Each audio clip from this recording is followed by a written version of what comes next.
Welcome back. This video is focusing on my dear SEM population.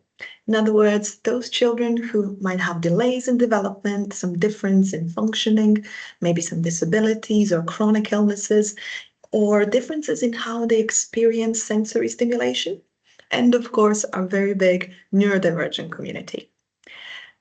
Every child is unique, and this is especially true when it comes to play and safety. This is why in this video, I want to explain to you how you can adapt toy safety practices for children who might not fit that average child profile that toys are labeled for. We do this to ensure every child can play safely and happily. So I want to start with the key message. When it comes to children from this group, toy safety isn't about age, but about stage. Those age recommendations that you see on the toys and maybe some warnings, think of them as a starting point, not as a rule. And I say that only for this group that might need these safeguards for longer. If you have a gifted child, it doesn't go the other way around, okay? So here is what matters. What can your child do comfortably, safely, maybe what's just above their current ability to challenge them a little bit. Those would be great choices. Then what interests them at the moment? This is a difficult part because chronologically correct toys will appeal to their cognitive interests as they grow, but they might not yet have that skill set to play with them. So you need to be careful to pick something that is not too infantilizing for them, something that's too babyish, that they maybe don't want to play with, but it's fit to their skill set. So if you can find something of the same character, of the same colors or themes that they're interested in at the moment, but that fits into their current skill set and safety measures, that is an ideal choice. Another thing to think about is how they like to play. Now, neurodivergent kids sometimes play a little bit differently. And I want you to remember and to respect that there is no wrong way to play. You just need to be aware of how your child plays so that you can adapt your safety measures. You also want to know what helps your child feel secure and happy. And if it's difference in space or difference in colors or different level of stimulation, you need to take all that into account. I know it's quite a difficult task, but let's see a little example of why this is important. So for example, when you talk about safety, if we have a 7-year-old who still explores objects with their mouth, that child will need the same toy safety considerations as a toddler will need. And this is completely okay and really important to respect, because in this practice, we focus on what's safe and helpful for that child right now. Let's first look at physical adaptations and maybe some risks. So we'll look at how we can make toys physically safe for children as they're developing their movements, strength, coordination, dexterity, and so on. So first thing to look at is grip and handling. Some children might need bigger pieces. So the example here is bigger Lego pieces. There are smaller and bigger ones. Duplos are bigger for younger children or for those who are still developing that dexterity and the fine motor skills. Some other children might prefer different textured surface, which allows them to have a better grip of a toy. So 2 examples here are balls. So those balls that have very smooth surface might very easily be dropped. But if there is a bigger, better texture on it, it might be easier for them to grip it and have that success in play. You also might need to consider if these toys that you're using can be used in different positions. So this is a very common sense one, but for toys that we're using, there might be need for them to be used while seated or standing, or seated in a wheelchair or on a table. Also whilst lying down, or maybe during movement if we have a child that needs frequent movement breaks. So that's one thing to consider, but you should also think about how much strength generally, how much strength is needed for a child to use that toy.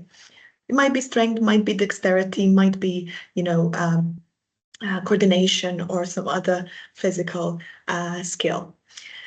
There's other things to think about. So if a child has different moving patterns, we need to think about could the bigger toy or equipment tip over whilst they're playing with it? That's very important. So we always say, attach furniture on the walls. Some children who are discovering their movement are really keen on, getting over obstacles, climbing over furniture, and that can be really dangerous. You need to be prepared for that before they show you that interest. So always, always, always furniture attached to the walls. Same goes for bigger toys. If you have maybe a wooden kitchen or a big doll house or something that could fall on the child, that's something that people tend to forget. So the general question here is it stable enough? That goes also for ride-on toys and different, bikes and things. Is it stable enough for this child to successfully move with it? And can they reach it easily, successfully, rather than tipping over or falling down or stretching to an unhealthy level? And of course, is there enough space around for a child to play with? This is here because some children will need a little bit more space to move around. If they don't yet have that fine movement and maybe understanding of space around them, they might need a little bit more space. And of course, this is just a quick run through of these elements, because there is, of course, more. You might want to ask your occupational therapist or your physiotherapist for more personalized advice and maybe more detail on this topic. I'm going to move on now to talk about understanding safety in sensory world. So sensory needs can have such a big impact on toy safety. To simplify it a little bit, I'm going to separate it into two groups. So hypersensitivity, when children are overstimulated, could have specific ideas that you can do to help it. So for example, you would want to maybe check for sound levels. Some toys can be really loud, and what is maybe quiet or not stimulating enough for one child could be absolutely overwhelming and unexpected for another. So know your child, know the group, know who likes what, and maybe check those sound levels on toys. That also applies to parents. I know as parents, you can sometimes be overstimulated yourself, so help yourself in that situation and lower those sound levels. So when we look at the lights and visual things, light patterns on some toys can be really disturbing. So some toys might trigger sensory overload very easily, or even epileptic episodes. So they will have that in the warning labels, but it's important to mention that in case you didn't read the full label or you got the toy as a pre-loved toy.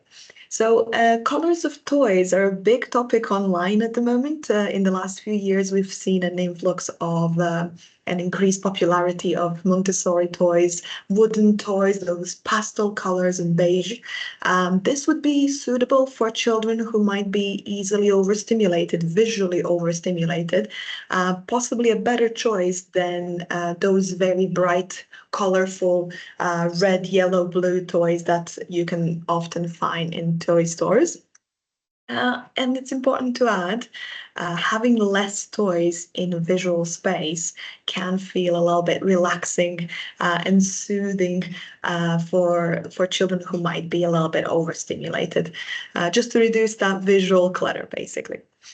So you want to also consider textures. So some materials feel really yucky and could cause distress. Children will tell you that straight away, but there are some materials that are known to be a little bit tricky for people who are sensitive to touch. Those will be different furs, particularly those synthetic furs or something that lycra or polyester things can sometimes feel a little bit yucky on the fingers. Same goes for slimes. I know many families who mention that they cannot possibly clean that. It's disgusting. So it's important to consider yourself as well as the child. Talking about smells, now slimes and different toys could have very distinct smells. It's difficult to check that before you start playing, but if you see some signs of discomfort, you can remove the toy and maybe put it elsewhere or give it to someone else. What people don't think about enough is the weight of the toy. So heavy or light toys, in that sensation might actually affect how safe something feels. So how stable something feels or how sturdy it is. And someone who's playing with it might have a completely different sensation of carrying it as well. What is not usually mentioned in sense of sensory world is having enough space to move around, to maybe feel a bit more safety by being able to do that movement break, or on the other side, having some tight space between the shelf and the wall where someone can squeeze themselves in and feel that deep pressure. So that's just a little quick run through, but there's the whole other group that I want to mention. So hyposensitivity, or children who are understimulated, who seek more sensory stimulation. For them, of course, the opposite. We're going to be looking for colorful toys, stimulating features, things like lights, sounds, movement. But at the same time, if you have a child who is very much exploring that movement and wants the feeling of movement in their body, they might be pulling toys a little bit stronger, playing a little bit rougher. So you need extra secure parts here. Maybe more checks, more regular checks to make sure that, toy doesn't get broken, or if they're biting into things that, they're not biting into materials, they're not suitable for that. Like we mentioned before, anything that children are chewing needs to be a safe material for them to chew, or we can give them some alternative, right? You also want materials that children play with to be durable, so that you can rest assured that it's not going to break during play, and that it overall just lasts a little bit longer.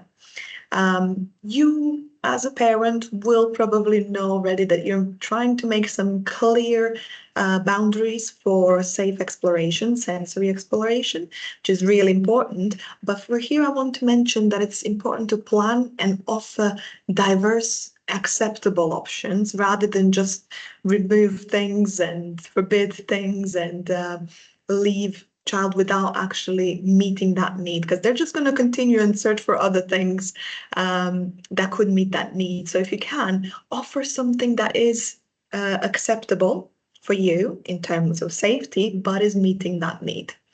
So it's really hard to give you a quick run through of such a big and diverse topic. But I want to say that it's important that most children are not simply one or the other. They're not hyposensitive or hypersensitive altogether, but actually for each sense, there might be a specific measure for them that makes them feel good. And in terms of home environments, balance is the key. Balance. Constant sensory stimulation could actually do more harm than good if it's not matched to your specific to the child's specific needs. It's really difficult to do that if you have multiple children and they all have their different preferences here. But for fully personal advice and maybe how to mix and match different strategies, you should visit sensory integration practitioner, who will be able to tell you then a lot more ideas, a lot more suitable strategies which are specifically useful for your child. And finally, I want to talk about a specific condition that's really important in this topic of toy safety. So this condition is pica, and pica is a condition where individuals mouth or swallow non-food items. This is, of course, diagnosed a little bit later after toddlerhood, when we realize that they are not actually growing out of this typically, infant need to explore with their mouths and tend to eat or swallow non-food items. So this could be stones, this could be dirt, this could be, different buttons and things. And for if we have an individual like that in our family, you already probably know, but you need to be extra vigilant for checking any small parts, anything that can fit into their mouths. And you need to do extra regular toy condition checks because any small thing that could detach will be quite interesting for them. Equally, you want to offer safe alternatives for oral sensory needs. If there is enough stimulation, enough of safe options, there's less of a chance that they might eat something that's not suitable. But in terms of safety, I want you to know that you will do better if you have clear and easy systems and consistency around the house for keeping unsafe items out of reach. Particularly here important are button batteries, because button batteries can cause a catastrophe within an hour or two. So anything that's unsafe to that level, you want to keep somewhere really high, somewhere unreachable, lockable containers for your peace of mind, because we know we cannot supervise at all times. So when we talk about supervision, you want to create a safe space for exploration where you can, let your child play and explore and know that there is nothing there that could hurt them. And equally set up clear boundaries, play boundaries around other spaces where you will be present, where you will be able to support and reinforce those rules. But we know things don't always go how we plan or how we want, and children are very innovative in their ways of playing. So sometimes things might go wrong. And in those situations, you want to know when you need to step in and how best you can help. So it's good to know all the phone numbers of emergency services, all the information that you need to give them when you're talking to the dispatcher, and just check all those processes before maybe you are in that stress and panic of the situation. So practicing something while you're calm, while nothing is dangerous happening, will help you better react in that situation. And overall, what can best help you is knowing your child, reading the signals of your child that they've done something, or I mean, we all know what I mean when they make that face of like, ooh. So you will recognize signs on your child that they might have done something and you need to step in. But remember, for all of the safety guidance I give you, the best one I can give you is to know your child. You know your children best because you spend the most time with them. You read their signals and they trust you, so they will potentially come to you to say and ask for help when something goes wrong. So none of these are rigid rules. They're starting points for you to help you decide what is best for you to do in that environment. And remember, we cannot completely remove all risks. It's impossible. And many of the small injuries and things will probably happen. So every step towards safe play is actually worth celebrating. And I'm really glad that you are here and that you're learning about this, because this will definitely help you make that better decision in the moment if you need to.